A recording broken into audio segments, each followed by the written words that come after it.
You can call her Mayhem or Mayday. Talk shit, she at your head. I ain't talking bald face. She don't fuck with baby daddies, fucking up the feng shui. Taking care of 4 kids, Sunday to Sunday. Flyer than round trips when she hit the runway. Comedy original, she do shit her own way. Made the stage her place, moving at her own pace. Fuck with her the wrong way, it's gonna be a long day. She watch Basketball Wives, loving hip hop too. Born in 81, one day forward turned to 82. Funny, ratchet, and cute. She a winner, that's true. She don't even take L's, eating alphabet soup. Mayday, mayhem, mayday, mayhem, mayday, mayhem, mayday, mayhem, mayday, mayhem, mayday, mayhem, mayday, mayhem, mayday, mayhem. She a cool black nerd, always been smart. Ever since she turned 8, wanted her name in the charts. Monty Python was a shit. Richard Pryor made a start. Red Fox and Eddie Murphy, inspiration to her art. Who you know got banned from the dollar store for throwing canned goods at a baby father though. She a good mother though.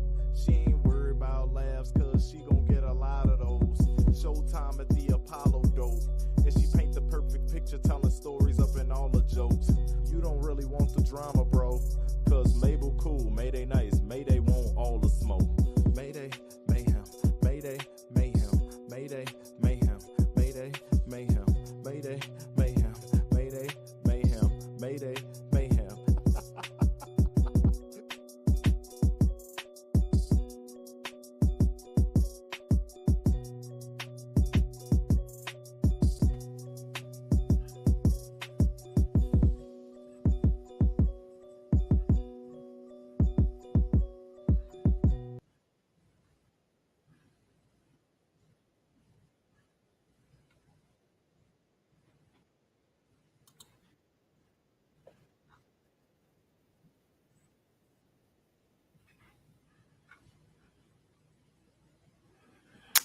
And welcome to another episode of the Mayday Mayhaim. I am the host, Mayday Mayhaim, and we have a guest today. Yes, if you can tell from the heading, our guest is my homie. Like, I think we blood related. It's my homie. Y'all show my homie some love. Let's bring up Mr. Bob Bowman. You know, StreamYard is acting a fool today, y'all. So I'm just giving y'all a little heads up. So things might be lagging a minute. So there he go. Hey, y'all. This is just Bob Can Bowman. I hear you? Yes. And can you hear me? Yes, I can hear you. Yay. See, I told you StreamYard be acting a fool. Yes. So good evening. I'm glad to be here on your podcast. This is just Bob Bowman coming at you.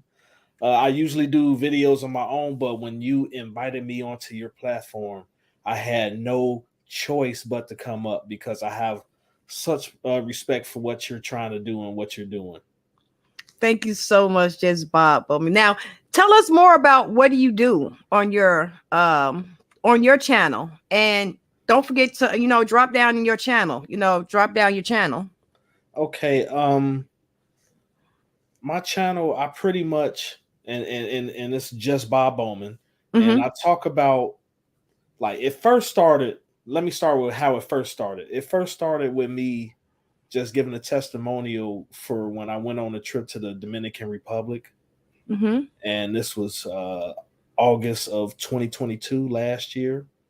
And the response from that video, because like I got like close to 4,000 views on that one video. And the responses that I got, like some was positive, very positive, some was very negative. It was like a mixed response. And then I started doing more and more videos, because like it gave me an outlet to kind of express myself and heal from certain things that I went through, as well as talk about my experiences and helping, other men that's going through similarities of what I went through to help them in their journey. So, it's not a huge audience, of course, but it's, it's enough to where like men know that they're not alone in that journey, like it's other people going through what they going through. It's not for them to feel sorry for themselves. It's for them to like just understand that you know, sometimes the world can be harsh, but as men, we got to learn how to adapt and deal with it to the best of our abilities to where we are mentally, and then Mm-hmm. move forward with that. And then, you know, just keep doing the work, and then eventually you'll see the improvements happen, you know, because this journey actually started in 2020. Okay. So Um, around when we was doing lockdown. right. And that was one of the hardest periods of my life, not just because of the lockdown, but because I experienced a lot of difficulties in my life at the point.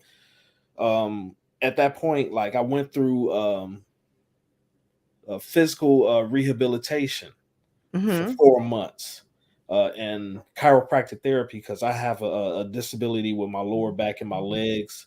Mm-hmm. And at that time, it had got so bad to where it was hard for me to walk. Mm-hmm. So I had to go through physical therapy. It was very tough, very painful, Yes.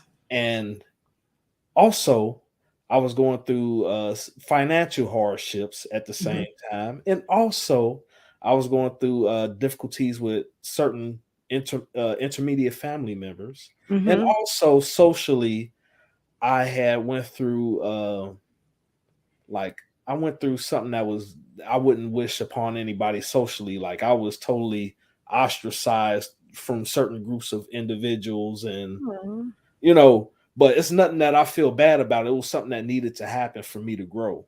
Like Right. that experience happened, and I realized that regardless of what was thrown my way, I was able to handle it. I was able to move on, and I was able to start looking at things in a more logical way instead of looking at things emotionally, which is Mm-hmm. how men are supposed to look at it, you know, more logical than emotional.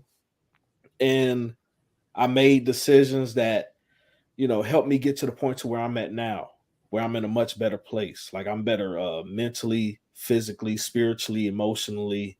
Like I'm saving money, I'm traveling, like is everything the way that I want it to be? No, but I'm doing Mm-hmm. a lot better than what I was before. And then we actually met, you know, at a spoken word, and Yeah. like Through Kira. yeah, during that time when I was going through all that stuff, I was like writing a lot of songs or whatever. So I performed one of the songs at that spoken word spot. You liked Yep. it. That's how we ended up getting connected. Mm-hmm. So, you know, not only did that, you know, help me learn, but it also opened up a lot of creativity within me. Mm-hmm. You know, so it was a rough journey, but it was something that I will always learn. I mean, I will always learn from. You know, like it was something that I'll always, you know, go back to if I have a hard time, and I'll be like, well, I came from that. You know. Yeah. You look back at your past experiences, and I have to also add to you that someone told me you were able to help. If you're able to help one person, you're able to help someone. Like you said, you want to let someone, even if it's a small audience, someone is listening. You might be able to help one person on that journey. That's more than enough. You know, that's why, again, I'm starting back up with my page because, again, I understand how rehabilitation can be. I have a plate and four screws in my neck, and I have lower back problems. So I was in a car accident, 14 years ago. So I understand how hard it can be, especially when you're in an accident or you have something happen to you and the money flow is not the way the money is usually flowing. And, you know, so I totally understand. And then you get to where you are, and then sometimes you might get smacked down with friends, family, you know, or other obstacles in life. And like you say, you have to look back from where you was to where you are now. You know, sometimes we have to go through these transitions to kind of bring us out into full bloom, almost like a caterpillar. You know what I'm saying? Correct. And one thing that I'm doing currently is I'm reading this book. It's called Self Love Workbook, Mm-hmm. and like I go to counseling. Like I take counseling every 2 weeks. So it was something that my counselor wanted me to read, and like I've been going to counseling for, you know, several years, but Mm-hmm. it's like now I'm getting to the point to where I'm starting to understand that I am doing the work. Like for years, I was just like, I'm trying to do this and I'm trying to do that. But now I'm getting to that point where I'm like, I'm doing the work. Like the You're light bulb, doing it. yeah, like the light bulb went off. Instead of trying it, I am doing it. Like sometimes it takes people a long time to figure it out that they're Absolutely. doing the work. It's like if you're Absolutely. doing the work, you're doing the work. It doesn't matter like how long it takes. It doesn't matter if anybody else see the progress. As long as you see the progress and you're doing the work and you're happy with the results, that's what matters more than anything. Absolutely. I totally agree with it.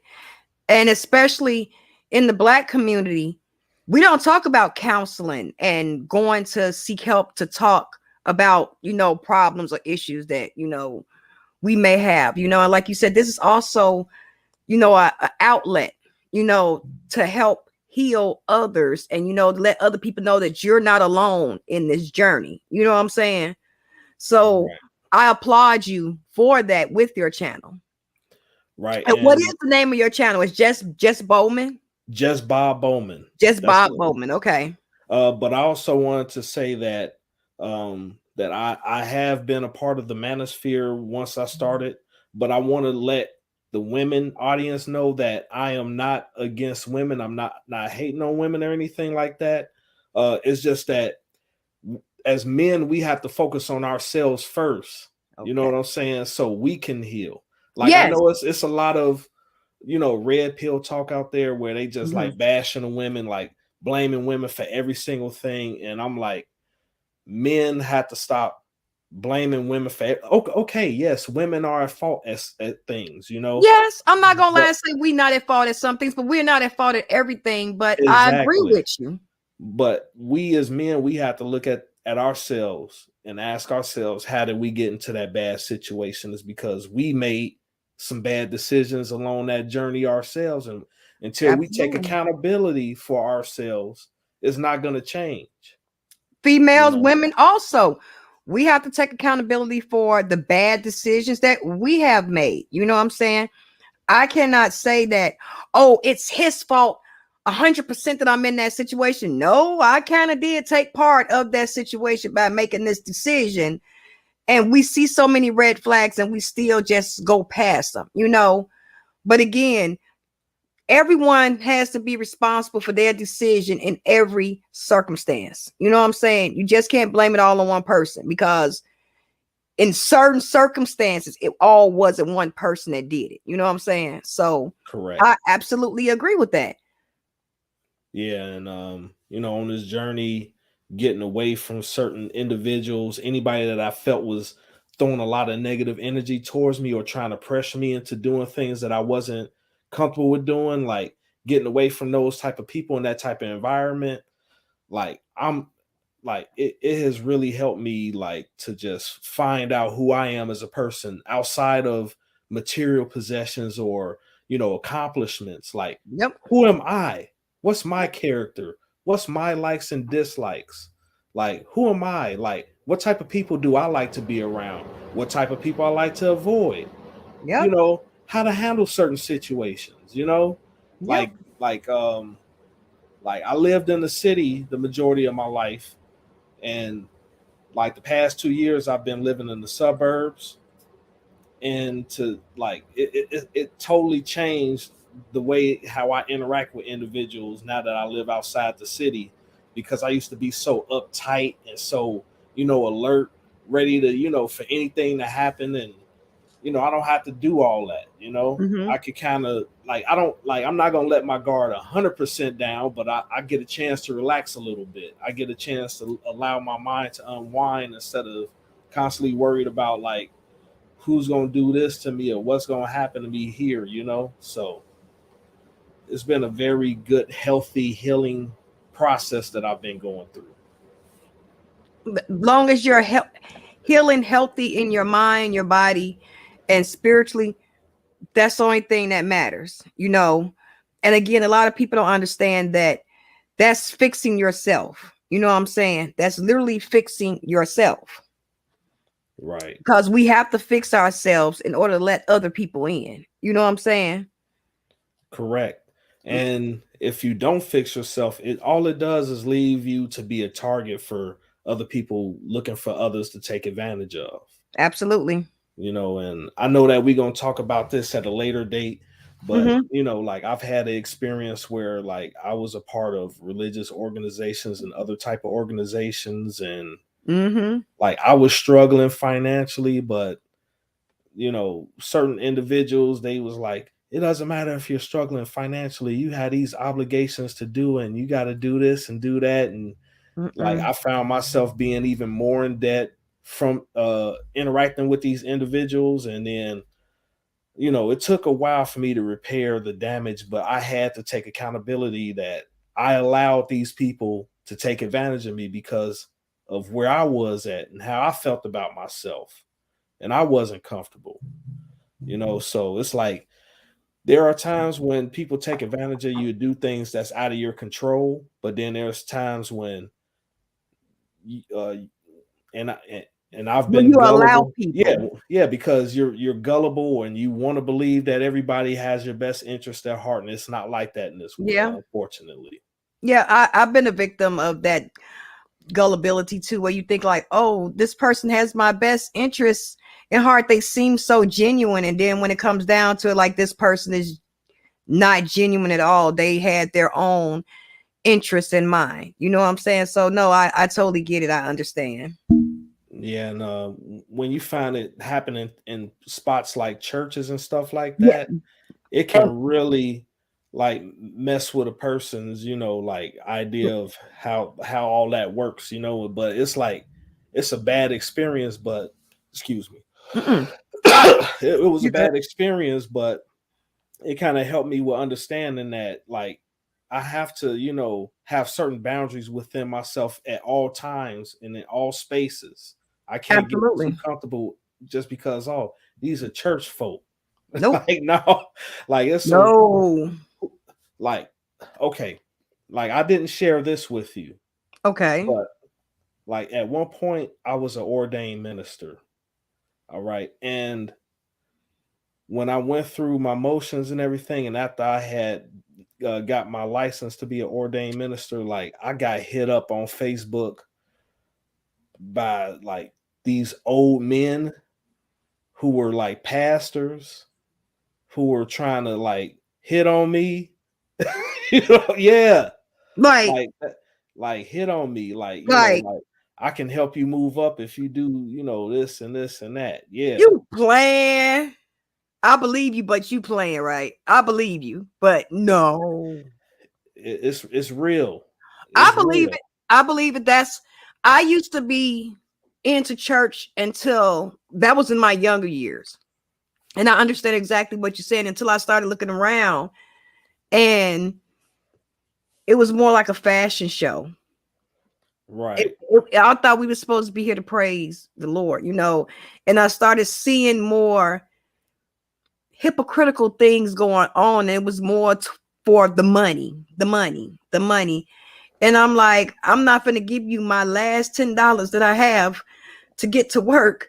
How I'm gonna get to work? How I'm gonna pay my light bill? How I'm gonna pay my gas bill if I'm giving you my last? Oh, you have to pay your tax. You have. And the pastor's walking around just like the pastor that was arrested in New York a few months ago, walk around with $2 million suits and stuff on. Oh, well, I'm a pastor. I have to look good.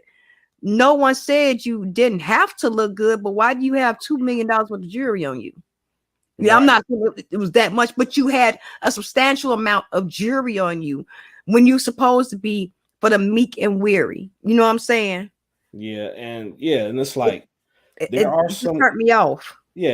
but there are some genuine good people Oh, in that absolutely. environment.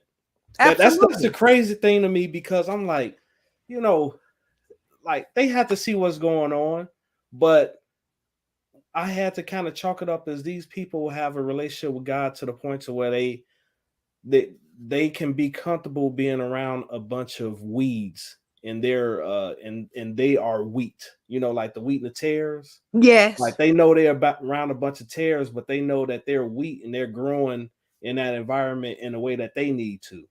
Right. Their belief for, they're literally there for the word. They're not there for anything else around them. They're literally there for the word. You know what I'm saying? Right. And it's crazy because it literally is people that are really good, genuine, hardworking, very good people. And it's so hard wrenching sometimes to see them being taken advantage by. You know that this person is on BS, and you can see them being taken advantage. And it's, what can I do if you, what can I do? Right. There's nothing I can do. If this is what you want to do, then what can I say? What can I do? Right. So no, I totally get it. But yeah, it's insanity. But no, I'm spiritual. Yes, I have a one-on-one relationship with God. Look, let me holler at you for a minute. Sir, ma'am, God, let me holler at you and go on about my business. You know, I have a one-on-one relationship, you know, so it is what it is. But I don't do the churches, but I understand what you're saying. Right. But we'll get into that topic on another topic. That's gonna be a long one. Right. But now that we've done an introduction and people see how we vibe and how we be talking. Right. One topic that we did speak about covering was colorism. Right. Which is running kind of rampant now, especially in social media, especially just right now in general. Colorism, especially in the Black community. It's always been prevalent in the Black community, but we really don't talk about it. You know what I'm saying? Right. And it's something that's really not spoken about, or it's hush spoken about. You know what I'm saying? It's like that under the table talk. It's not even table talk, it's under the table talk. Right. You know, and this is things that are engulfed in families, communities, you know. So, you know, what's your take? Because as you can see, as everyone can see, I'm a very darker skinned woman. I love my little black little skin, you know what I'm saying? My little darkness, my little chocolate drop. And you are a very, very milky. You that light milk chocolate over there. Yeah, the cream to your coffee, right? You the cream to the coffee. So what are your takes on it? You know, what is your takes on colorism? Because we have a couple more topics we're gonna talk about with this colorism that ties into it, but what are your takes on it? Yeah, from what I see from colorism, things are a little bit crazy because it's like, you know, like you and me, we both are Black. Yeah, we're both Black. But the way that society has set up is to make, you know, the lights against the darks, or the men against the women, the tall people against the short people, big people against the skinny people, you know. So it's like, we don't understand that when we are divided like that, it's easier for other outside groups to come in and to tear us apart even easier, because we're not united, you know. Exactly. So, and you know, and then we also have to look at other cultures as well, because, for example, like the people in Colombia or Cuba or the Dominican, like they have African ancestry as well. So they're Black people, but they just happen to be Spanish speaking while we're English speaking. But they think that it's a difference between us and them. And then they'll look at somebody like me and they'll think that I'm white or something like that, you know, because I've been down to the Dominican Republic before, and one of the women that I met, she was like, "Oh, you're white." And I'm like, no, I'm just a lighter Black. No, right. But you know, but they have their stereotypes as well, you know, and that's an example. And in the community where I grew up in, one thing that I had to deal with is that people always assume that I have money that I do not have. like like, sometimes, like, you see a guy hustling on the street trying to sell something for cheap, and then you trying to bargain with him, and then he looking at me like, oh, and you light skinned, I know you got that money. And then there was one guy that I was in the organization with. He had said something like, oh, the light skinned people, they have all this money and they look down upon everybody else. And I was like, I grew up in the hood. I grew up on 71st Street on the east side near the lake, South Shore area. I grew up poor. I'm not gonna say broke, but I grew grew up up in the hood. I ain't got no yeah, money like yeah, that. yeah. But it's like, people always assume that just because a person light skinned, they got money, before even like meeting them or knowing them or getting to know them. It's like, oh, you got some money on you. Oh, you could do this. You could do that. You can do this. And it's like, no, it's not like that, But I also see how people that are darker complected sometimes can be treated even worse. Like, like they can be like, I've been targeted by police, but then some of them really be targeted by police. Like, I've heard stories about police, like, setting them up and putting drugs and stuff on them, setting them up, to get arrested, to get convicted. Even though I got harassed by cops because I'm from the hood too, they never did that to me. Like I've seen that. I've seen the negative media stereotypes about, like the dark skinned male or the sassy dark skinned woman, the sapphire. The angry black woman. Yeah. I and you had you said in the city you were kind of on edge, and then you moved to the suburbs, you kind of calmed down. See, I had the opposite effect.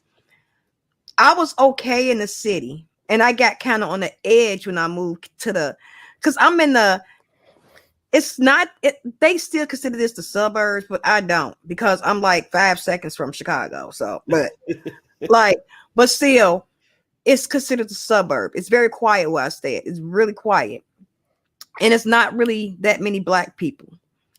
But I have had the police pull up behind me as soon as they see my car, run my tags, because the color of my skin, I'm black. I'm dark. Y'all see, I'm dark. They have ran my tags, and my daughter like, why the police pull up? Don't worry. They gonna pull off in a minute. Hold on. And I know what they're doing. You running my tags to see, is my car, of course, stolen, or is it illegal? Ain't nothing wrong with my car.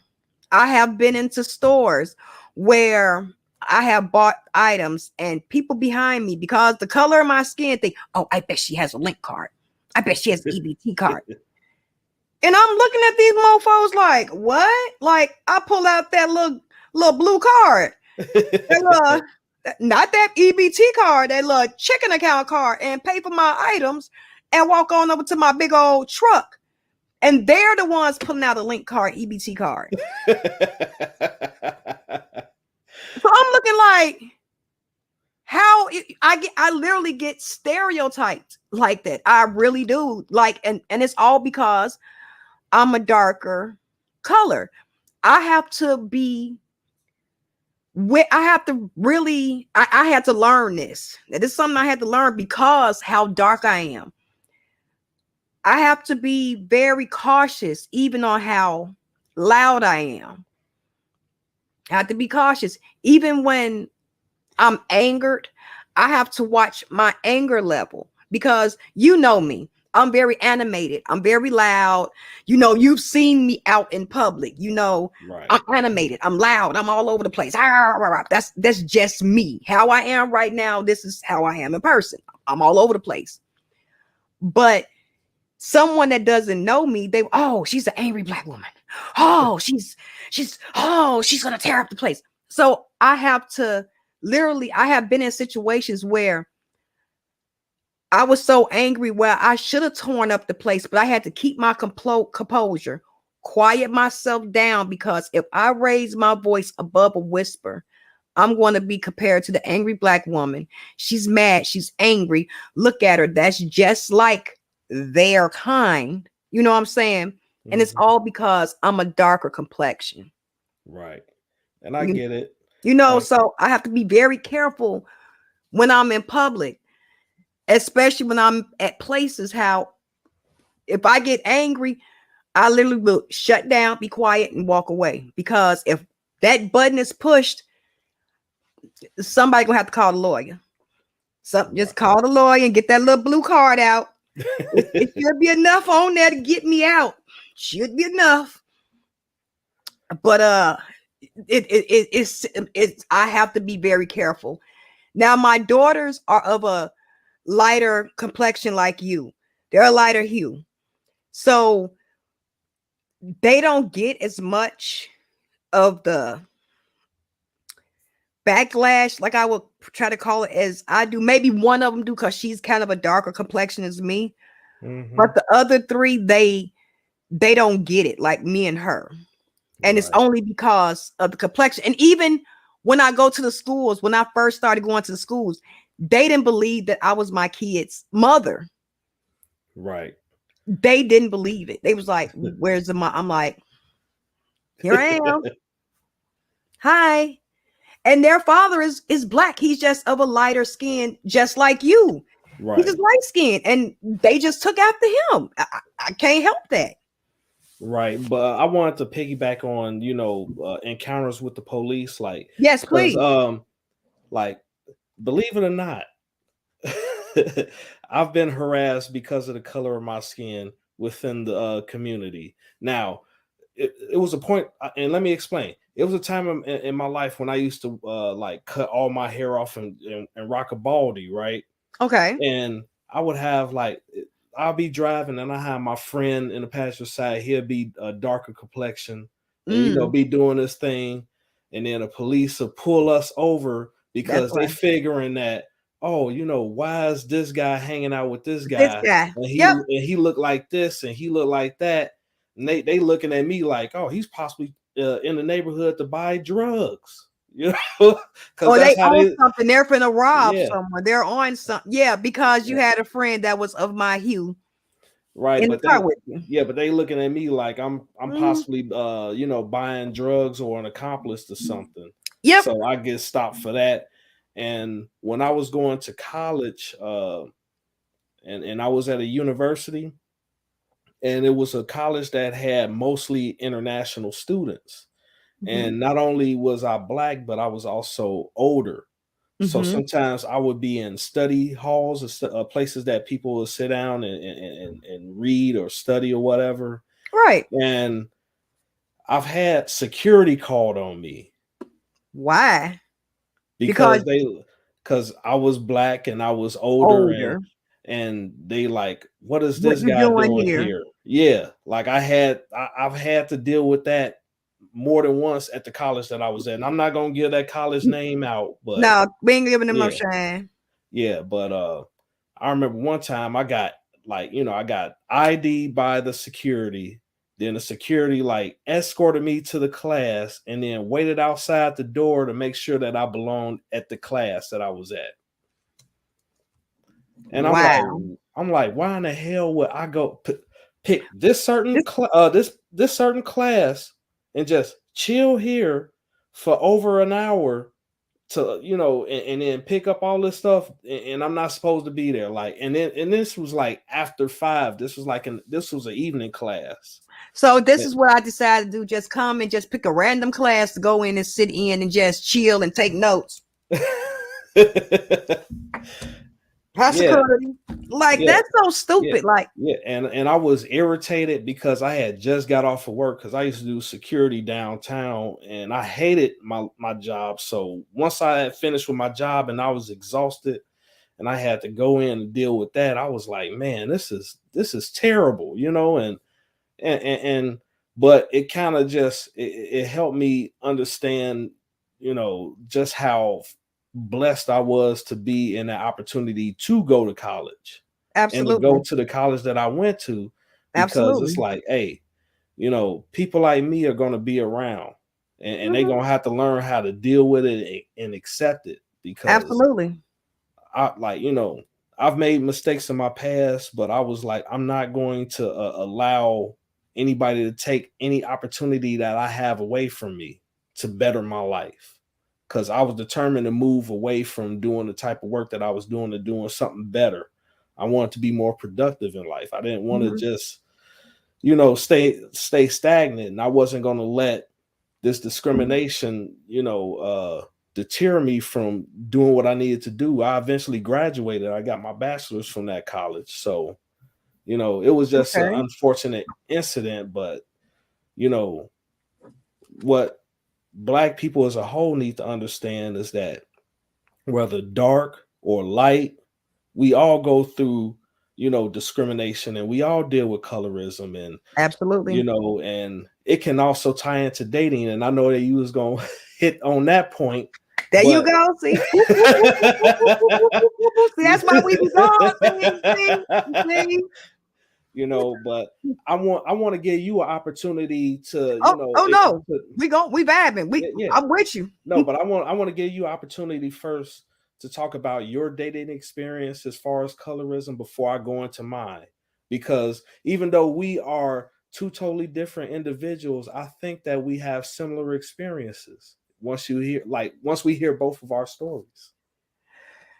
Okay, see, it's hard for me because I just really started back dating maybe about 7 years ago. I just started back dating. So, because before then I had my children's father. I was with him for so long. And once I left him, I lay low for a minute and then I started back dating. I've dated all races. I've dated Black, dated white. But what I've noticed is a lot of Black men of darker hue do not really like me. Like, I'm like, why don't the Black men like me? Like, I don't know. Like, it seems like more men of different nationalities will come and try to talk to me versus Black men, or even men of the lighter skin. Like, it's like I don't know if I have a stamp across my forehead say don't talk to her. Like, I don't know. Like, I'm like, what did I do? Like, I didn't do anything wrong. Like, what? So it's different circumstances. Like, again, it's different, especially for me being a darker skinned woman, and I'm a mature woman, we're gonna say that. I'm a lady of mature. I'm at a certain age also where I don't take certain things. You know what I'm saying? I don't deal with certain situations. You know what I'm saying? Gotta have a job, have some type of job, some type of education, some type of brain in your fucking head. I mean, in your head. You gotta have some type of brain. Some type of swag, and I'm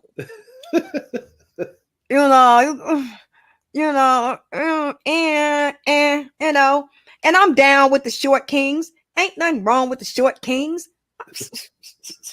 I had me a short king one time that I might call him later, Lord Jesus. Short king, if you watching, I'm gonna call you. Like, what's the shortest you'll go? I don't know. What's the shortest that'll holler at me?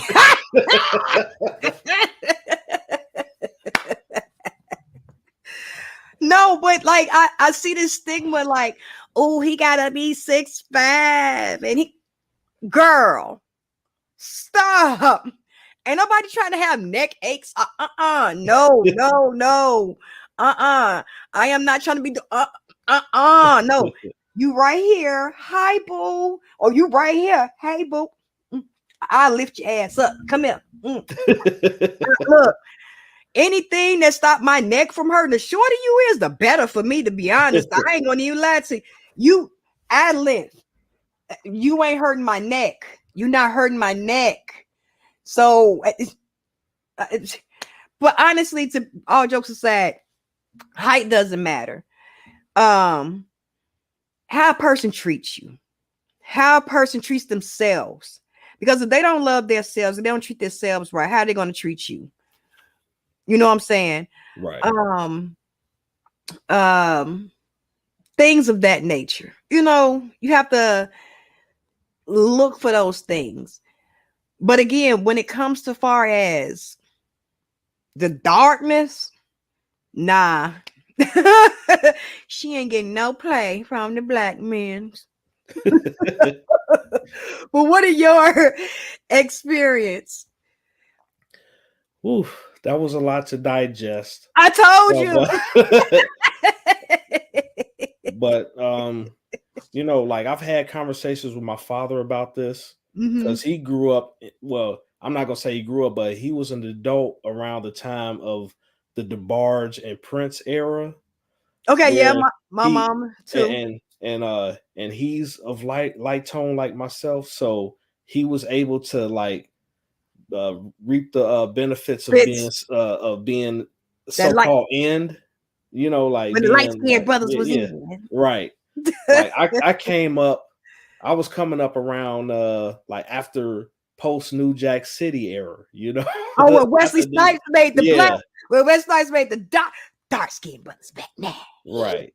Right. So, like, you know, growing up, I always heard, "Oh, he too light. Oh, he too light." And then I was like, I'm light now, but I was even lighter when I was younger. So it was like, "Oh no, he way too light." And, you know, and then it's like, and then when I became an adult, it's like, okay, you're light, but we can accept that, but you don't have like light colored eyes or the wavy hair because like, you know, like I have, you know, negroid hair, you know, like it's coarse. Like, you know, if I let my hair grow out and I have a comb, it stops a little bit. I can't always you know, like your mini little fro. They're like, like I have to force it to go all the way through sometimes, you know, like you know, depending on how long I let it grow, you know. So I had that type of hair.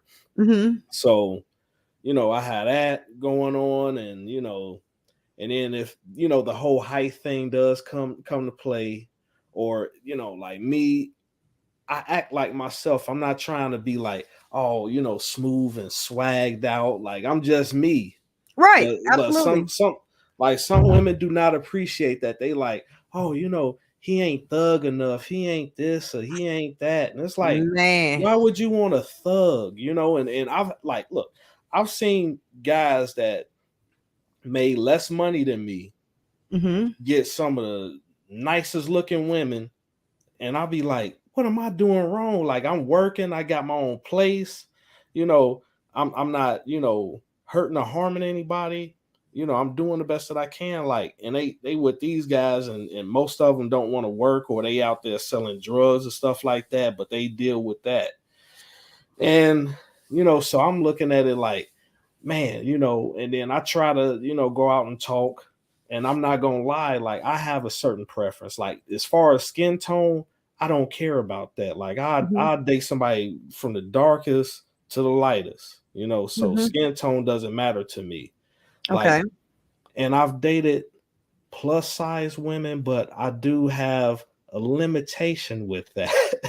You know, and I'm just gonna be honest, and it's not me being discriminatory, because like I said, I've dated plus size women, but if they too plus size, it's like I just can't do it. You know what I'm saying? Like I'll be cool with them, I hang out with them, I treat them like a real cool friend or whatever, but like as far as dating, I'm like, they're gonna have to do something about that. Like I go to the gym, and I know I don't have the best body in the world, but I care about my health and exercising, and you know, like some of them just need to just lose some weight and tighten up a little bit. You know what I'm saying? Because it's just not for you. Yeah, it's not for me. Okay. You know what I'm saying? Like, and I've tried, like, and believe me, I tried to, you know, like force myself to, you know, overlook certain things, and I have to be honest with myself about that. Like, you know, you know, again, you, like you said, that's not for you. You don't want to be with someone and then you're not happy with them, and then it becomes into bitterness, you know. Right. you know, you because you forcing yourself to do something. When you with someone, you want it to be that spark. You know what I'm saying? Right. And even if it is a plus size woman, if you have that spark with her, it ain't gonna matter how big she is, how little she is, how tall she is, how short she is. You're gonna have that immediate spark. You know what I'm saying? Right. And I agree with you, because I've been with women that I found out later really didn't like me for me. They were just looking for what they could get out of me. Absolutely. And I saw how I was treated by them. And Absolutely. I saw how I was treated by a woman. And unfortunately, I didn't feel the same way about her. Mm-hmm. But it was a woman. She was a white woman. She had 4 children. Um, and she treated me real nice in comparison to what I've dealt with in the past. You know, and I was like, man, she actually liked me. Mm-hmm. But And that's be the hardest. yeah, and unfortunately, I didn't feel the same way about her, so I had to kind of like separate myself from it, because although I was honest with her from the beginning of how I felt, like I knew that she wanted it to be something that it wasn't ever going to be, and so I didn't want to lead her on, so I had to let that go. But at least she can appreciate the honesty. Right. Because I was in a situation like that, and this is also tying into rejection. Right. Because I was in a situation with the short king that I liked it, that short king. I ain't gonna even lie. I liked it him so much. But I'm assuming that he was in the headspace to where he wasn't ready, to be in a relationship. And I'm fine with that. And he talked to me and he pretty much let me know, no, it's not you. You're a phenomenal woman. It's not you. It's just like, I don't think I'm ready to be with just one woman, and it's not you. It's really, really not you. It's not, and it wasn't that it's not you, it's me thing. No, he literally sat down and talked to me like, no, it's really not you. Like, you're phenomenal. It's just that I guess he was still in his whole phase, Right. I get you. And I had to tell him, thank you for being honest with me. Thank you for being honest with me and telling me the truth, and not lead me on and making me, oh, well, yeah, we can still be together. And you still out here messing around. And I'm thinking that me and you know what I'm saying? Thank you for telling me. And I can respect that honesty. I can respect the honesty. Even though I was rejected, I still respected the honesty. Was my feelings hurt? Fuck yeah. Right. Yeah, they were hurt. But I respected that honesty from him versus you cheating and bringing all types of drama and BS into a situation. Just tell me the truth. I can deal with the truth better. You know what I'm saying? So I think she appreciated that honesty. And again, me being a woman with 4 children, I get that.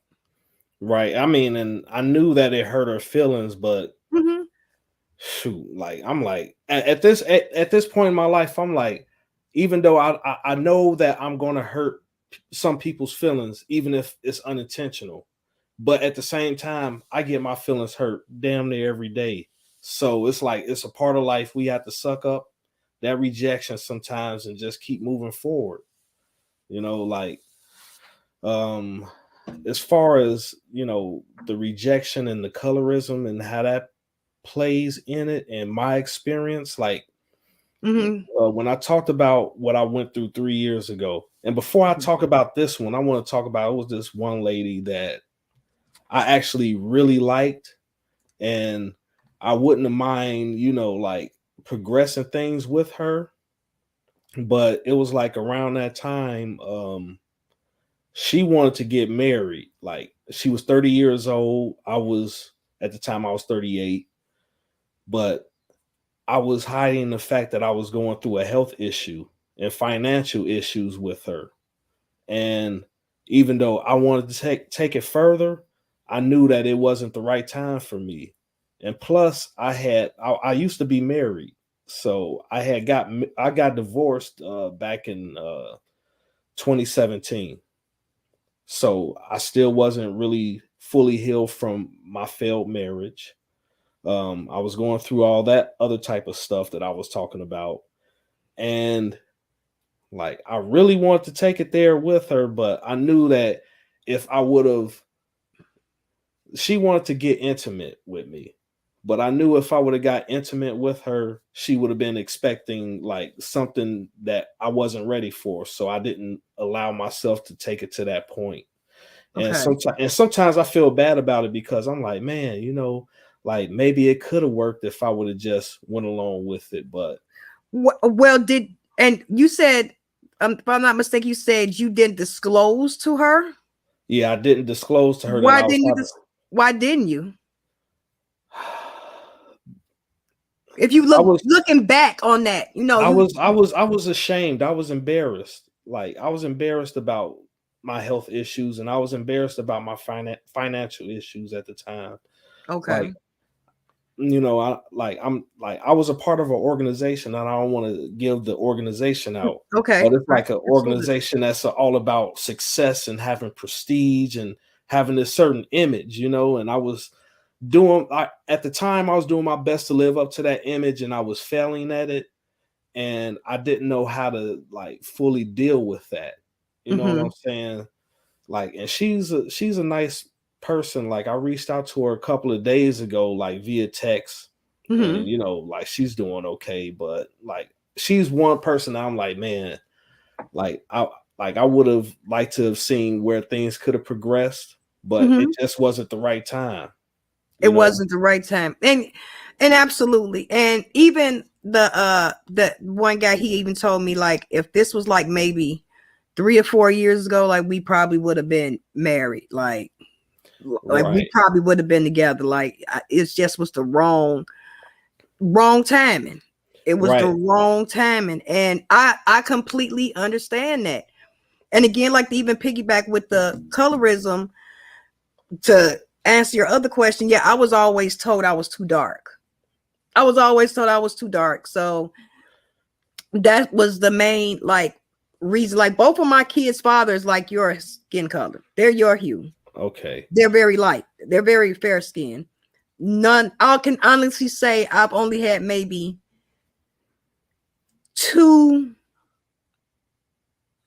Him. Let me see what him. Look, I ain't got. Look, my body count is very low, so I'm just going back in time. One, only had maybe 3 dark-skinned boyfriends, I can honestly say, and one dark-skinned boyfriend. That relationship lasted about almost 2 years. Okay. And he was around my kids and everything, and I was gonna really marry him. Like, that man I was gonna marry. And it just didn't work out. Yeah, and the woman that I'm talking about, like, she was around your complexion, and she had dreads. Oh, and she was, I like dreads. Yeah, she was very pretty, especially on a female. That's beautiful on a female. I love dreads on a female. I do as well. They're beautiful. I'm sorry, they're beautiful on a female. I love dreads on a female. They're beautiful. Yeah. So like, believe me, I really wanted to take. I would like to have had that experience, but it just didn't happen. It didn't happen. And she was a beautiful chocolate dark-skinned woman. Chocolates rock. Yeah. But I also had an experience where, like, shortly after that, it was a woman that I went to high school with, and she was dark-skinned, but she wasn't my type physically. And she had children, and she was looking for somebody to help her with her children. Like, she had young children, and and I was going through my own thing, and I was like, no, I'm not interested. Yeah. And she had somebody that we both mutually were cool with. Well, I was cool with him at the time, and he was a part of the organization that I'm a part of, or whatever. And she had him come to me to, like, try to hook us up. And I knew that him and other people and people that we were mutually connected to Trying to hook y'all up. Yeah, and they were like, oh no, he gonna take this deal or else, and I didn't take the deal, and then that's when socially you was ostracized. Yeah. And because you didn't want this woman, you were socially ostracized. Right. And see, again, that's something you don't want to be a part of. You don't part about nobody that, because you don't want somebody, you gonna ostracize me. And this woman, I tried to be nice to her. I tried to, still communicate with her as friends, but she wasn't trying to hear that. They didn't care how I felt. Like, I was going through borderline harassment through her because, like, I told her I wasn't interested in her like that. She was like, well, there's nothing you could do to stop me from effing you, for having you. That's sexual harassment. It, like, men go through it just like women do. Yes, they do. That's sexual harassment. But it's like, with men, we are expected to, like, not only deal with it, but to like it. Like, oh, she's giving you this sexual attention. You're supposed to like that. Not if you don't want it. No. Like with the way that, Black men are treated in certain environments, it's like we're not supposed to reject anybody. We supposed to take whatever is given to us, no questions asked. Especially if you're not seen in a high regard in the community. So, but it's called having standards, right?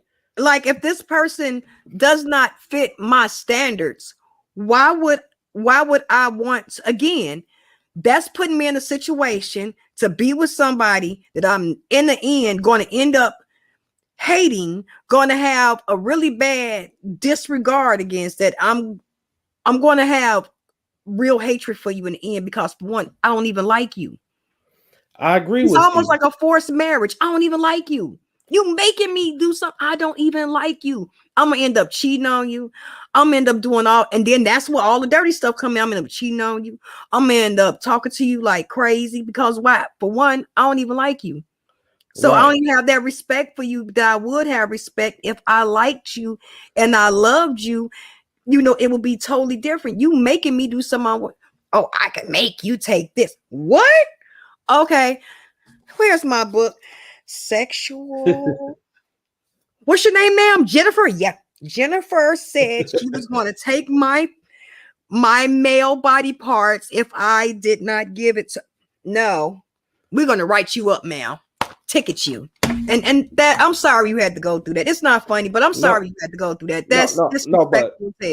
But men are expected to, to take. I'm just saying that I understand. This is part of the reason why the Black manosphere exists, because of the idea. And I'm not saying that all women do this, but it's prevalent in the Black community. See, I don't know much about the Black manosphere. This is my first really introduction. You introducing me to it is my first really introduction to this Black manosphere.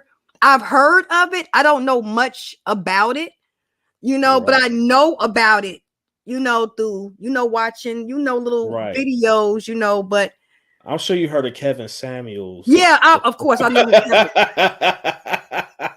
Yes, that's what I'm saying. I know about the Black manosphere and stuff like that, but I'm not enriched in it. You know what I'm saying? I know about it, and some things is logical, but a lot of things, when it starts spewing that hate and rhetoric, that's what I'm like, no, I ain't with that. I ain't with that shit. But some things do make sense. Like, you can't expect a man to treat you a certain way if you're not treating him a certain way. Right. And and I understand where that hatred and that anger come from, because that one fly won't leave. Because when I was going through my situation, and then I realized that the way that certain individuals treated me, no matter what I did for them, no matter if I went out of my way for them, that this was how they saw me and this is how they were treating me, and it wasn't going to change. even within my family, like it brought out this rage and this anger within me that I wanted to just hurt somebody. I wanted Mm-hmm. to, do something bad to somebody, possibly put my life in danger. Mm-mm. And It ain't worth it. and men, we need, a space and environment to where we can express that anger and that rage. But then once we get all that out, we have to work on repairing ourselves, healing ourselves, figuring out what thinking patterns that we were raised to have that cause us to have this incorrect type of thinking, come up with a new way of thinking so we can progress and adapt to the environment that we are in, because we're not going to be able to change that environment, but we can change ourselves in order to either deal with that environment or to get away from that environment, to be into an environment where we can adapt and carry on our lives in, and Absolutely. yeah, I agree. Because again, you have, like they say in Rome, you do what the Romans do. You have to adapt. Again, I can't expect someone to treat me a certain way, treat me with all respect, and I'm treating them like trash. right. But you You have a lot of women out here that do that they treat the men like trash, and then they be like, why ain't these men protecting us, or why ain't they spending money on us or doing this for us or helping out the community? And I'm like, because these men, they've been doing that and you've been dogging them. Like, I used to go out in the community and clean up. I used to go and mentor and talk to the children and stuff like that. and Like, I can agree, because I remember a time when you could it was a community thing to raise children. It was a community thing. right. And it's like this. And I had got to the point to where I was like, even if, like I'm not able to find anybody to date me, Mm. I'm still going to be willing to, do this part as long as people treat me with respect. But then it was like, even if you doing this, we still not going to treat you with respect. We still going to disrespect you. And then that's when I was like, okay, it's time for me to figure out what is it about me that's allowing myself to be treated like this, so I can repair it and fix it, so I don't be treated like this anymore. You know, Right. Absolutely. and and that's, my father, he started me with, finding out about the manosphere. And like, he told me about certain individuals. Like, it's this one guy that I really started listening to. His name is Dennis Sperlin. So I started listening to his stuff, and then he was talking about getting your passport, traveling, saving up Yeah. money, Those are fixing, good things to do. work, Absolutely. working out, building up your wardrobe, getting nice Mm-hmm. colognes, getting a Mm-hmm. haircut, Mm-hmm. like doing things to better myself. Mm-hmm. And like, I started listening to him like in December of 2020, and it took me over a year and a half till I got to the point to where I could actually go on my first vacation and my first trip outside of the US. And once I had that experience, I was like, oh, this is what he's talking about. And it kind of Mm-hmm. helped me with like, it helped build up my self-esteem within myself about how I look at myself, because I was in an environment where I was more welcomed. And then it also helped me with understanding that, like, I had to go through that negative time in order to appreciate what it is that I'm experiencing now. So I'm it, like, I was angry at first and bitter, but once I did the actual work within myself to make those improvements, that's when that bitterness started to go away. And then I started learning how to interact with certain types of individuals. Like, there are certain people that, like, once I get that energy that they don't mess with me, I just leave them alone. Like, I told you about the woman Mm-hmm. that worked at the bar, and Yeah. she was, like, acting kind of funny to me. And then, like, the next time I saw her after that conversation we had, Mm-hmm. and it was in a like, she wasn't working, and it was like a relaxed environment, and she just acted like I wasn't there. And so once she did that, that's when I was like, okay, she don't mess with me. Okay. So I'm like, okay, Okay. cool. I'm not Cool. gonna I'm not gonna have Let it anything to go. do Let with it it. ride. Yeah. And then like it was another lady at a different bar, and it was like she was real busy, and I saw she was busy, so I didn't bother her. And me and her had conversations before, but after things calmed down, she was actually cool. Like at Mhm. first she wasn't trying to be bothered, but then once the traffic died, then she could like relax a little bit.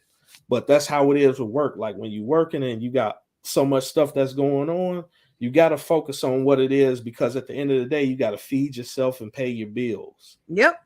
So after Absolutely. you do what it is you need to do, then you can kind of relax and kind of interact with others. Yeah. And it's different with everybody. So some people is like they mess with you, and then some people don't. And Yeah. I stop, Absolutely. and I stopped taking offense to the ones that don't, because before I went through that bad period, I used to try to pressure people into liking me, not knowing that I was doing it. Like being a people pleaser, trying to jump through hoops to get people to like me that I already knew that kind of felt a certain way about me, and seeing that it wasn't working, like it'll be women that, that would, turn me down. And then like Hmm. I have encouragement by somebody else to be like, oh no, you should keep trying, even though she said no, it could change if you just be persistent. Like, No. like I was getting that type of bad advice, No.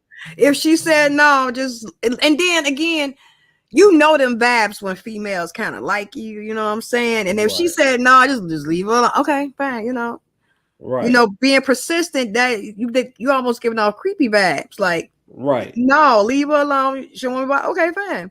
right. And And see, I was told the opposite. I was told by one of my friends, well, why don't you start talking to men? I don't want to talk to men. I want men to come to talk to me. I'm kind of old fashioned. You know what I'm saying? I don't want to go up to talk to a man and be like, hey, you want to go out? You know what I'm saying? I'm used to, I'm really for real. People don't believe me, but I really am old fashioned. I'm used to men coming up and talking to me. And I get the persistence that, I ask a lot of my male friends, I'm like, why do men not talk to me? They say because they already think you're married. They already think you're taken. They already think. I'm like, why do they already? They said because the way you look. I'm like, you trying to throw shade or something? I'm like, they're like, no, no, no, no. You're pretty, so they think that you might already have a man, so they kind of fear the rejection. I'm like, do I have to wear a shirt that say I ain't got no man? So right. Probably. I ain't got no man. Like, help, I ain't got no man. I'm tired of changing batteries on my own. Them bitches is heavy. Like, what do I have to say? So no, and, it was always opposite for me. and I get what you're saying, because I don't like I don't like cold approaching women. And And part we of the talked about reason, that. yeah, the part of the reason is that rejection piece. And if they not giving me the vibe that they like me, like sometimes what I like is for things to just happen organically. Yes, that Like, spark that, yeah, you know. yeah, if it doesn't happen organically, I just do. I'm like, nah, I can't, because it's like, it's too much pressure. Yes. And I don't like going up to some stranger and trying to be all friendly with them. I'm like, I don't know this person. I don't know if they crazy, you Right. And know. then I'm hearing stuff talking about something. You walk past a serial killer 36 times in your life, and I'm looking outside the door and I'm like, what? Like, it might be 36 serial killers up in this month. I'm good. Like, you don't know. And again, I'm with you. I like the organic thing. I meet Right, somebody and, oh, hey, how you doing? Spark up a conversation. Oh yeah, want to go get some coffee? Sure. Let's go get some coffee. right, Something like that. But it's it's yeah. it's Like it's crazy with dating. yeah, and people are crazy. Like I had this one dude. It's like he was telling me, "Oh, you should talk to this woman," and he knew I wasn't interested in her. but he kept on bringing her up, and then he started getting mad with me because I wasn't trying to talk to her. And because he was a so-called ladies' man and he was able to get Why didn't he women, talk to her? Because he was trying to put her off on me. He probably had already talked to her. And it was like he started accusing me of trying to be like him because he get good-looking women, and he was looking at me like, oh, he want a good-looking woman, thinking that he deserve it like how I got it. And I'm like, no, I don't want to be like you. You need to stay away from him. Oh, stay away from him. Like, I haven't had any contact with him in over 2 years. Stay away from him. Because that's the things like women like me don't we don't want that. Because see, he's out here just dating women just to put notches in his belt. Us women, we like myself, we don't want to be a notch. You know, so we're not a notch in a belt. You know, we the shit. You know what I'm saying? We not no notch in no belt. We are something what you would call a prized possession. You know, we are, you know, like, don't treat us like a notch. And he's treating women like notches on belts. Like, oh, he's trying to get women like me, but he's trying to pawn a woman off on you. So why ain't you hollering at that woman? Right. But it's like, and you know, if a woman feels that way about herself, that is awesome. That she feels that she's, you know, a prized possession. She's, you know, somebody that's deserving to be wifed up. However, like, but that's for her to think that way. Like, that's for her to think that way. That's her ideology. And that's for her to find that partner. Yeah. If she finds somebody that thinks the same way as her, that's wonderful. However, majority of men are going to look at her as not just on the belt. They look at, and that's why women and men need to have a discernment and some type of assortment of what they're looking for in an individual. You know what I'm saying? I am not looking for a man that has 100 women around him.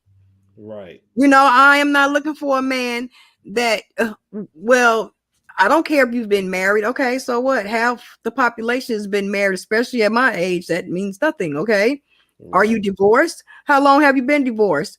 Are you dating? How long have you been dating? Are you dating someone now? You know, situations like that. I'm not trying to be a third wheel, a fourth wheel, a fifth wheel. I'm not trying to be the one you see on Tuesday, Wednesday, Thursday, Friday. I'm not trying to be that. Right. You know, if we finna do something, we gonna do something and see how long it is, whether it lasts a week, a season, or years. That's fine. We don't even have to get married, to be honest. Like, because I'm honestly at that age where I've never been married. So it's like, yeah, I'm probably past that point. Like, yeah, my relationships was long enough to be marriages. So, right. Yeah, I'm probably past that point. I just want a cool dude I can sit, chill with, go out, kick it with. You know, I ain't having no more kids. That's dead, gone. I ain't having no more kids. But if he got children, that's fine. I have dated a man that didn't have kids. It kind of worked, but it didn't work. Right. Remember we spoke about that. That's why I'm kind of topsy-turvy about dating another man that does not have children. Right. Because it was a situation, and I didn't tell you this. It was a situation that happened that made me want to stop dating that man. That's what made me stop dating him. A situation happened where I had to talk to my kid's father. And he got upset because I had to talk to my kid's father. I'm like, well, this is his child. I have to talk to this man. There is no, oh, don't talk to him. No, I have to talk to this man. There is no, don't talk to him. This has to happen. This is this man's child. I had a kid with this man. I don't care if me and this man don't have a good relationship. We don't have good. I'm going to talk to this man about his kid. You know what I'm saying? This is going to happen. And me and him would argue about, why are you talking to? Because this is his kid. It's his child. What do you mean why? Whether I talk to him every day, once a year, or once a decade, this is his child. And he just couldn't get past that. And I'm not going to argue about another man's kid that I had a child with. I'm not going to argue with you. Right. I have to co-parent with him. Unfortunately, I'm tied to him for the rest of my life. I get you. And yeah, and I totally understand that. That's why because we the same age. We're the same age. Yeah, yeah, but I don't have any children. Right. And I know that I know that majority of the women that's around my age group have children. But that's not true. That's not true. A lot of women our age do not have kids. It's a lot of women our age that do not have children. They do not have children. I would prefer to be with somebody that doesn't have any children, that wants at least one child. I would prefer that for you to have a baby. And did I not tell you that? I told you needed a woman that will at least give you a baby, because you needed, a little Bowman, we need a little Bowman up in here. You know what I'm saying? And again, that's why I said I probably would never date a man again that didn't have kids, because I can't have kids anymore. I physically cannot have children anymore. I've had 4 kids. I cannot have children anymore. So it would be unfair for me to be with a man that can't, and I can't have kids, and I can't give him a seed of his own. That's just my feeling.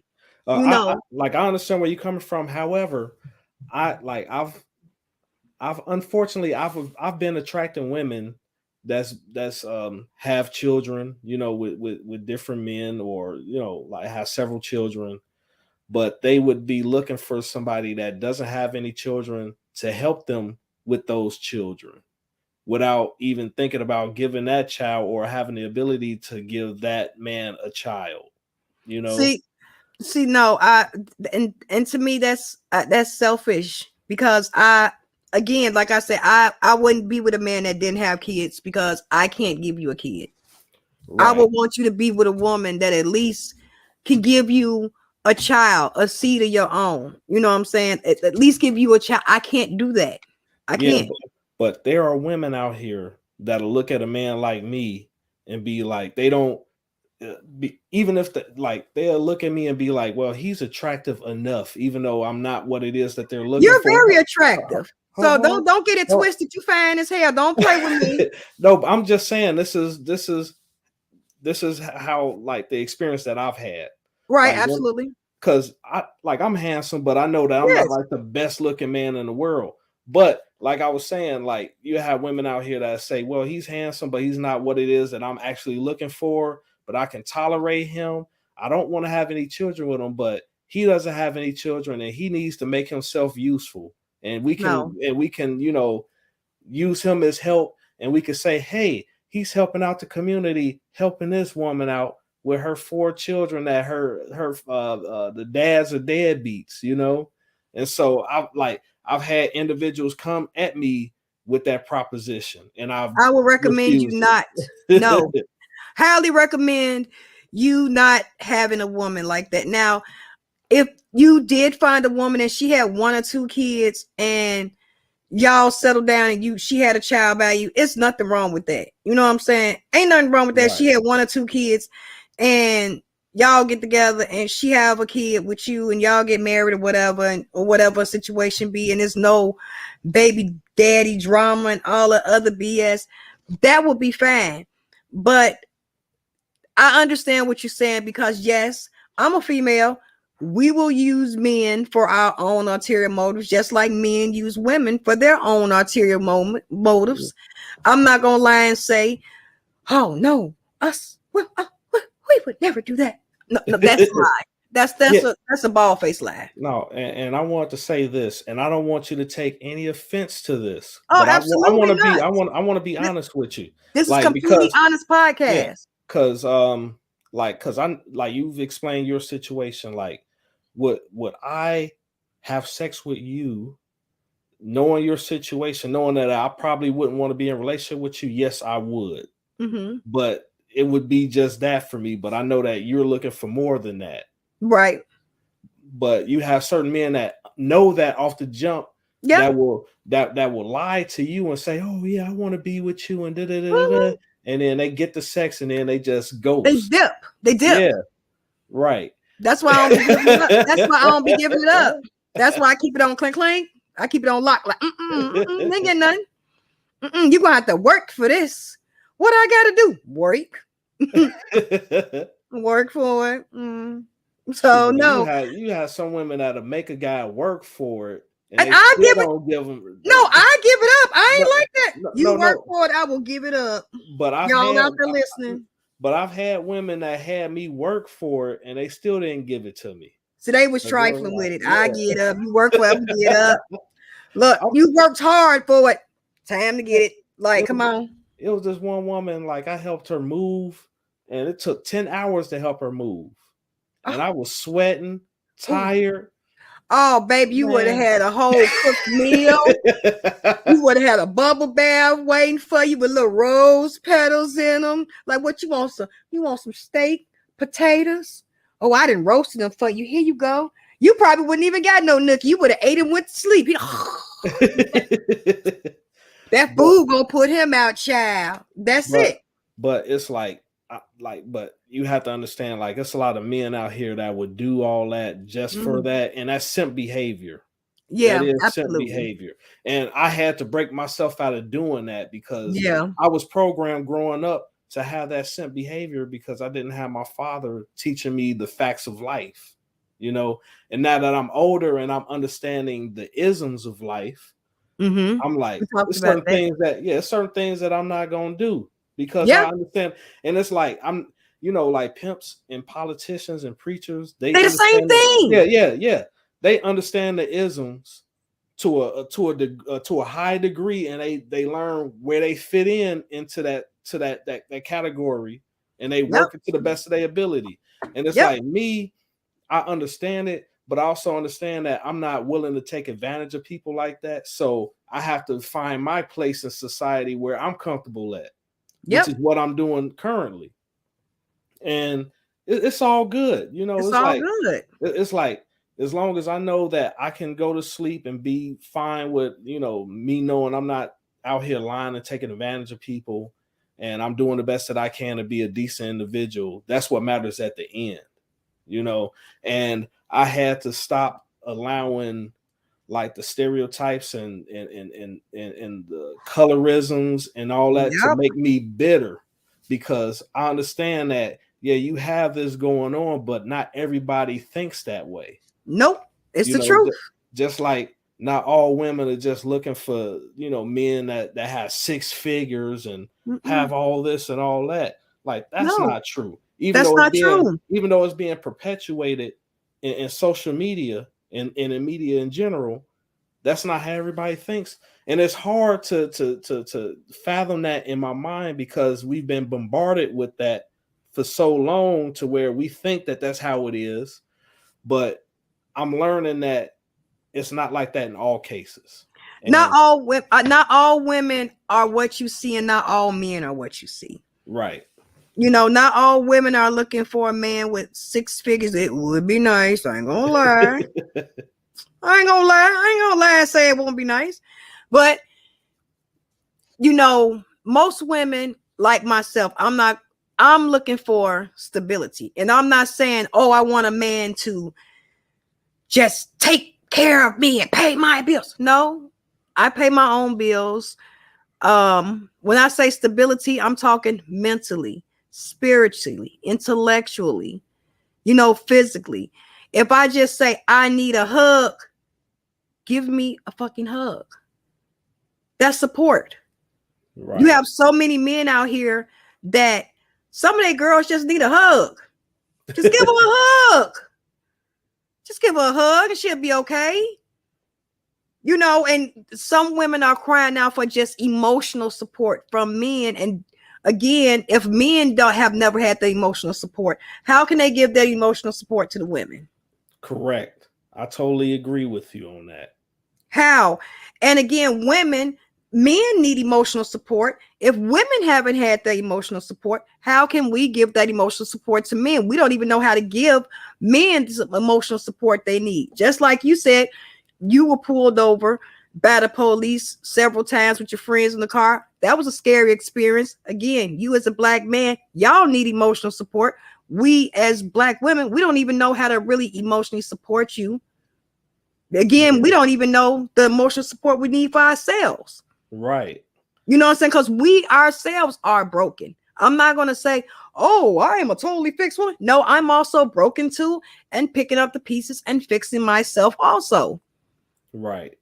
I'm fixing myself as I go and picking up the pieces and also creating boundaries for myself. That's another thing. Right. Boundaries. Right. You see a female or a male crossing that boundary, cut it off. I have cut off so many people because of you crossing that boundary. You either cross that boundary mentally, you ain't crossing no boundary physically because I'm fist the cuffs. I got 33% Irish in me.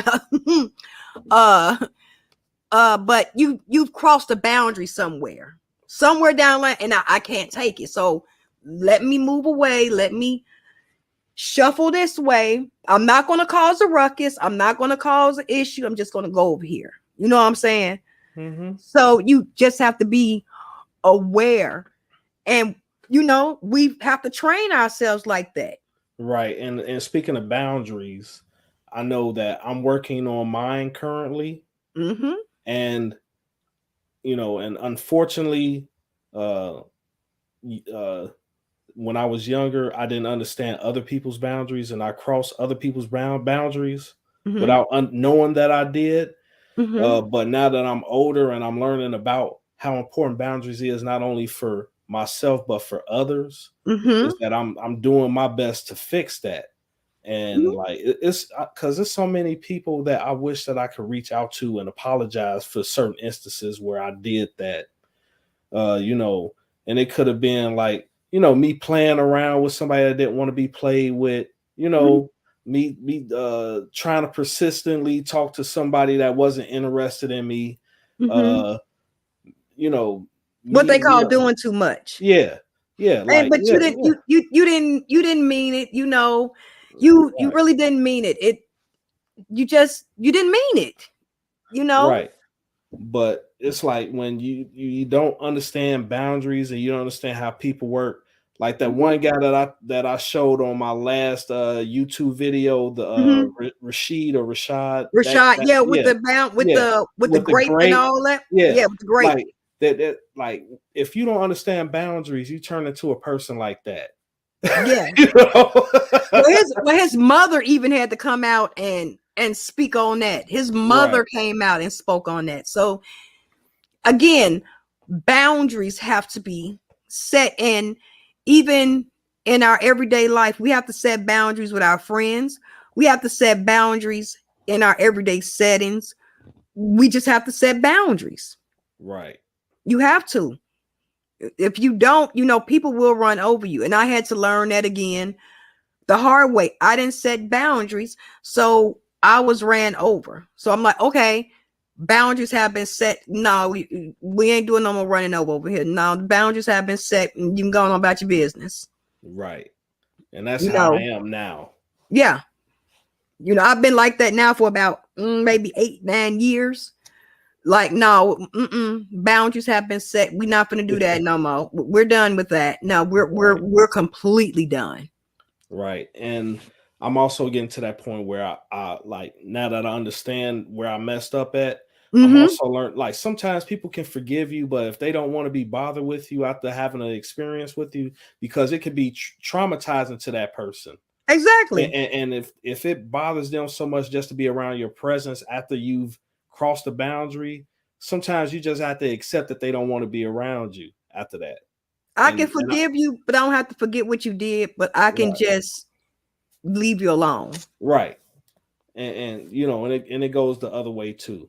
So Mm-hmm. it's like some of the people that cross my boundaries, like I forgive them, but I wouldn't waste my time trying to be in their presence anymore. Absolutely. I 100% agree. Like, I forgive you, but would I want to kick it with you, go to a party with you? No. No, thank you. No. Oh, we're having a party. Y'all party on. I'm gonna sit my punk ass right here on this computer and probably flick the TV a little bit, and I won't be going. You know. So yeah, I totally agree, because again, that's creating boundaries. You know, you already know what these people are capable of, or what they've done, or how many times they've crossed that boundary. Don't even put yourself in that situation. You know what I'm saying? That's almost like going back to the old you. You know what I'm saying? Right. And you're progressing, not regressing. Right. It's a gentleman that I listen to on YouTube that really goes into depth about topics like this. Mm-hmm. And, you know, I want to give him a shout out too, because he has helped me along my journey. He goes by DS1 Ross, and his YouTube channel is Sheep Stay Sleep TV, all in one word, you know. So like he talks about the importance of that, like having boundaries, of learning who you are as a person, learning your characteristics, you know, because it's like, you know, Kevin Samuels was cool and all, but he was more focused on like money and materialism to being high value. And like being high value is more than just material possessions and money, because if you just leading with that, all you're going to become is a high value target. But if you don't have a character within yourself and being comfortable with who you are as a person and having that connection to, you know, the most high, or the higher person, the higher being out here, like all that stuff, it won't matter, because you won't understand who you are as a person, understand what boundaries you need for yourself, or what other people's boundaries, because like you can have all this money and material stuff, but if they don't mess with you, you can be pouring all this money into them and they just taking advantage of you. Yes. Yeah. I mean, it don't mean nothing. Right. It don't mean nothing. Again, you want a high value woman, so you pretty much just ban a chick. Right. You just ban a woman, because guess what? Once all that money gone, she gonna leave. Right. Exactly. So I don't want someone that when all the money's gone, they gonna dip. No, that's why I said intelligence, mentality, stability. Because if you got all that, you already got your own money. Right. You already got your own money. Right. Like, I'm at the age now where my kids are much, much older, because I had kids at a very young age. And like I said, me and you the same age. I can move around more now. You know, I can leave and be gone for a couple of days now. So, you know, especially with me also being a comedian, you know, I go to different places and I do shows. I produce shows, you know, so I can be gone longer periods of time now because my kids are older. Like, I have a 22-year-old. like I literally have a 22-year-old. It may not look like it, but I do. And my youngest is 8. So it's grown. It's in between that, it's 2 more. So it's grown people in this house. Right. I can leave. So again, I'm at that age now, like you say, the passport, I can leave and be gone. And I will be traveling more next year, next summer, especially. I'll be doing a lot more traveling because yeah, this COVID will be completely over, because they stay talking about that again. I'm like, come on, y'all. Every time I'm trying to go somewhere, here y'all go with this COVID-ish. But yeah, I would like to use my passport and start traveling, and you know what I'm saying, seeing what you're talking about in other countries, because I've heard people say great things about other countries, and I heard them say bad things. You know, just like the woman in Dubai that was screaming and they arrested her. But I'm like, certain things you can't do in Dubai. Like, you can't hug another man in Dubai. You can't you know, wear certain things. You can't be yelling them. It's certain things you can't do over there. Right. It was like down in the DR, it was somebody that almost got hurt by a group of men because he was tossing money around in a club. And it's like they don't understand that culturally that's disrespectful to those people, because these people, they have a hard time earning money because, you know, I'm It's not going this. to, yeah, It's like hard. yeah, they have like their standards of living is a lot worse than what we have here. So when you just toss some money free like It's that, you and acting like you ball, like you acting like you just shitting on these people for real. That's right, how you acting. right. And so It's he almost, disrespectful. yeah, so he almost got hurt. But you know, they let him slide, but it was a warning, like not to do Don't do stuff that no like that. more. Yeah. And you know, yeah, like it's, you know, it's a certain protocol. And one thing that I'm happy about is that I was in the military before, so, and Okay. I've been to different countries before I start going outside recently. Um, so the way that they gave us the protocols of when I was in the military is what I use when I go to these other countries, like how I Yep. behave myself. Like if I get drunk, I'm gonna make sure that I'm in a controlled environment where I'm not around like a public gathering or anything like that, Yep. you know. So it's certain things that, you You know, take like, with yeah, you, right? yeah, Because I'm retired Homeland Security, so right, you know I take with me when I go in certain places everything that I learn. You surveillance and watching for certain things, you know, because again, I was trained to do that, and you know, like certain things to watch for, right. and you know, I just do it automatically in my literally in my everyday life, and it's not something that I try to do. I just automatically do it because it was something that I was trained to do. Right. So I totally understand what you're saying. Yeah. So yeah, So you it's use that for that's exactly use that gift that you was given. yeah, but I've enjoyed myself going over to other countries, you know. But it's just, Absolutely. you know, I had somebody that went to these countries before I did, that kind of let me know what areas to go to and where to stay away from. And Mm. so I've been like, everything been cool with me, like, you know what I'm saying?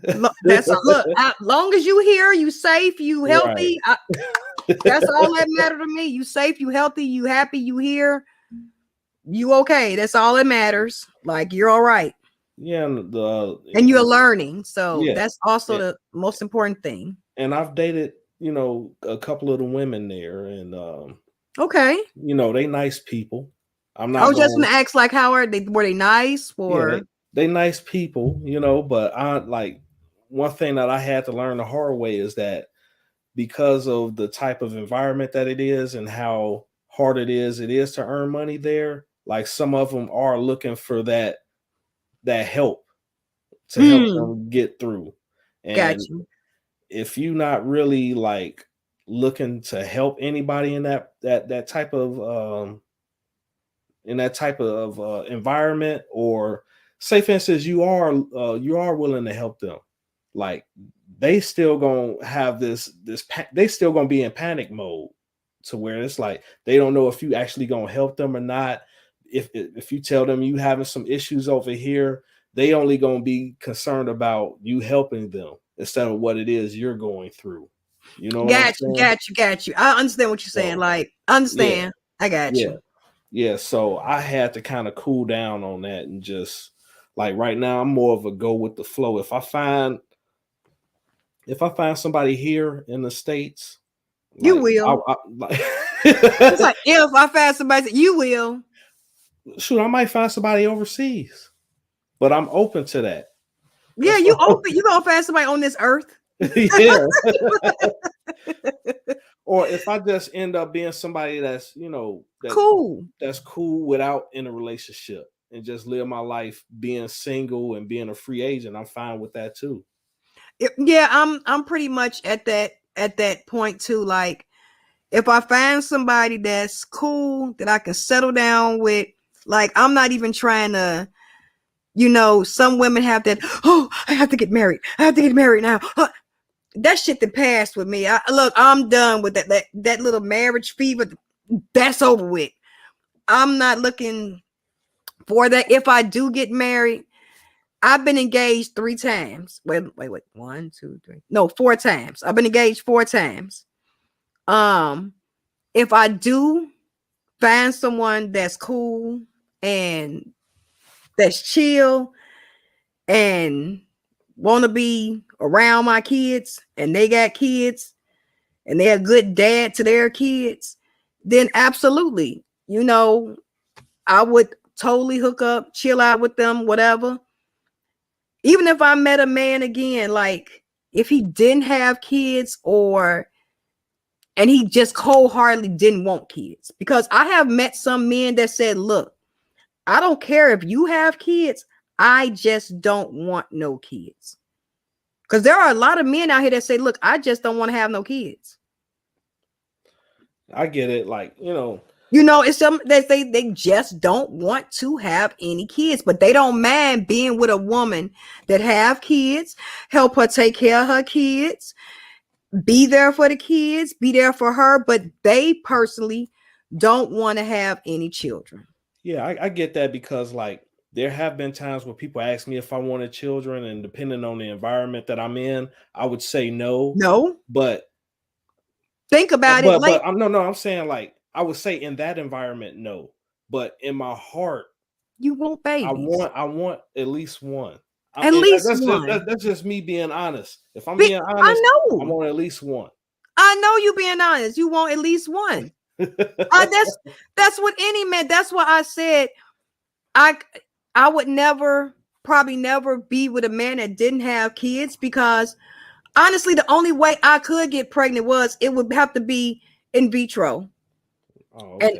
And I can have another child, but it has to be in vitro. My tubes are tied. I got my tubes tied. Right. I can be 100% open. I got my tubes tied at 33. But I got them tied. But there are men out here with no children that don't want any. They don't want any. I know children. some. I know quite a bit of them that be like, no, I don't want any children. I don't mind dating a woman that has children, but I don't want any children. Right. You know what I'm saying? And I'm like, oh, well, that's different. But in the back of my mind is, well, how would you deal with kids? Because you don't have any kids. Right. Kids are irritating than the motherfucker. Yeah. I understand. Kids will get on your motherfucking nerves. I'm lucky mans ain't came down here 1 or 2 times and said, what's whoa. I'm shocked. I'm serious, because kids will get on your nerves. Kids are nerve-wracking. They age you.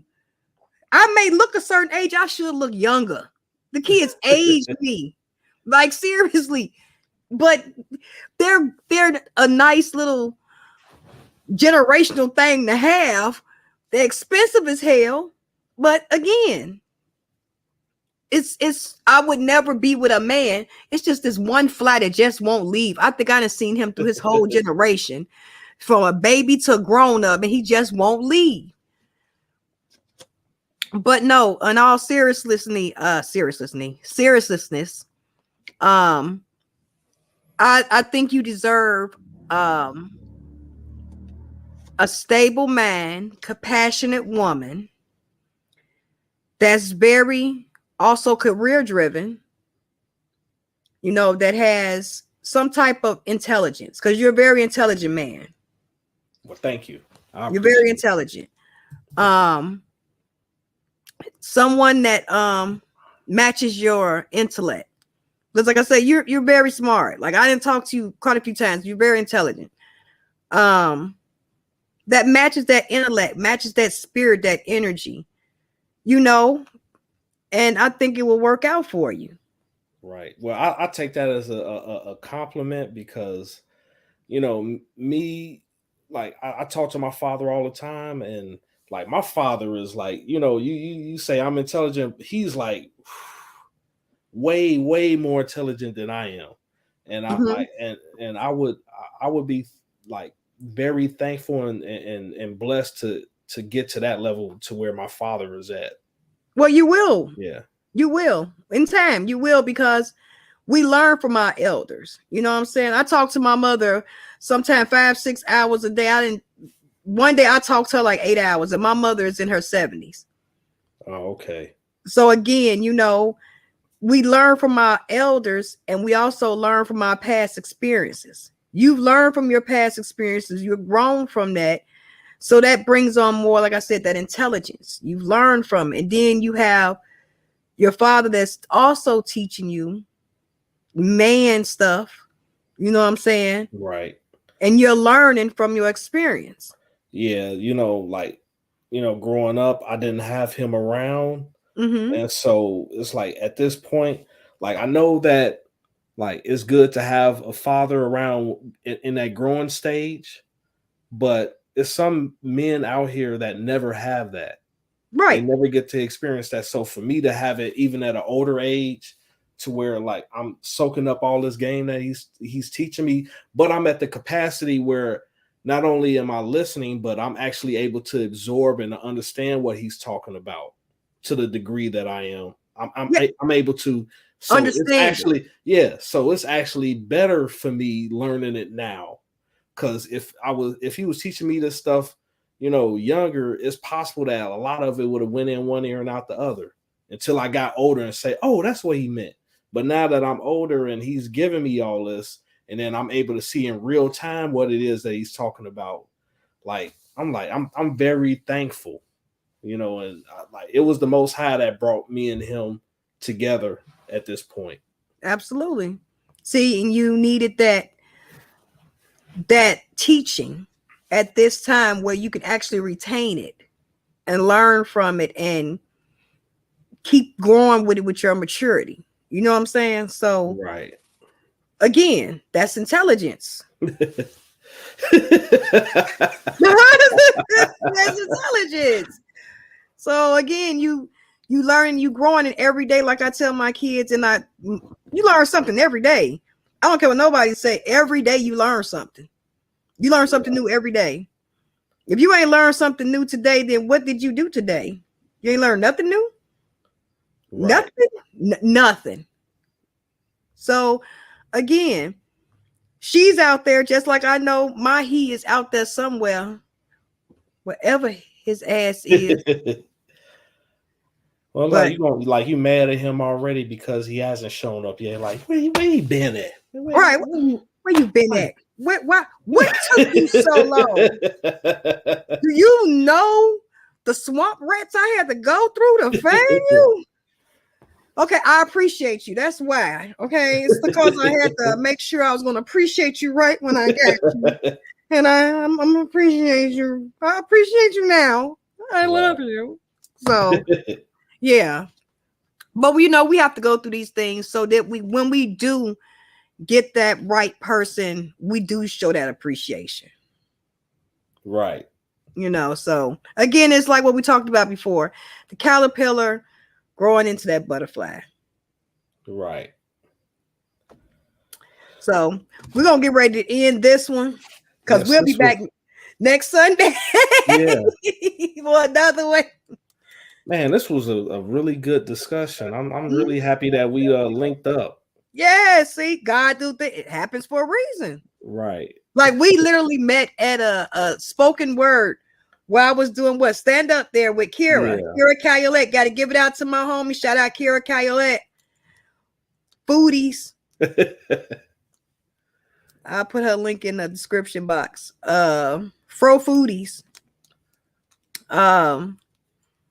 But yeah, that's what we met at. But it's been awesome speaking with you. But again, we're gonna have more conversations. Oh, yeah, many more conversations. Anything else you want to shout out before we end this?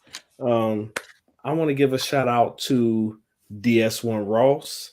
I want to give a shout out to Black Round 313, Dennis Sperlin, Red Lord Black Sigma, and all of the Passport OG. I can't forget him, Man of Tomorrow, and all of the other guys that's about self-improvement within the manosphere. And I also want to thank you for allowing me to be on your platform. I'm very humbled and I'm very honored that you spent this time talking to me. Oh, absolutely. We always be vibing. It's all good. So we're going to be back next Sunday and we're going to have another discussion. We're going to talk about something else. So y'all be ready. All right. All righty. All right, we're going to end this podcast for today for the Mayday Mayhem podcast. And we're going to end this podcast the way we end all podcasts. If no one told you they love you, I do. I truly, truly do. Make sure you do better today than you did yesterday and strive for a better tomorrow today. And we'll see you next time for another Mayday Mayhem podcast. And we are out.